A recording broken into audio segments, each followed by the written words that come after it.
এই মিডিয়াগুলো বর্তমানে ইসলাম প্রচারের জন্য গুরুত্বপূর্ণ ভূমিকা রাখে। আজকে গোটা পৃথিবী, আমেরিকা বলেন, লন্ডন বলেন, অস্ট্রেলিয়া বলেন, ইউরোপ থেকে এশিয়া, গোটা পৃথিবীর বুকে অসংখ্য মানুষ আজকে ইসলাম প্রিয় হচ্ছে এই মিডিয়াগুলোর কারণে। এদেরকে কখনোই অসম্মান করা যাবে না। এবং আমি গাজী সোলাইমানকেও কিন্তু আপনারা এই মিডিয়ার মাধ্যমে খুব সহজে পেয়েছেন। মিডিয়া যদি না হইতো এত সহজে কিন্তু আমাকে পাইতেন না। তাহলে মিডিয়াকে স্যালুট জানাতে হয় না? কথা বলেন না, স্যালুট জানাতে হয় না? এই যে দেখেন, এবার কিনে আপনাদের বসাটা আর কি বলবো, একেবারে চমৎকার লাগতেছে।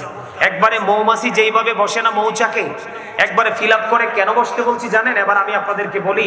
আল্লাহ বলেছেন ইন্না শাইতানা লাকুম আদুউন ফাত্তাখিযুহু আদুওয়া। আল্লাহ বলেছেন শয়তান is the eternal enemy of the believers. ঈমানদারদের প্রকাশ্য শত্রু হলো শয়তান। ঈমানদারদের প্রকাশ্য শত্রু কি? শয়তান। তবে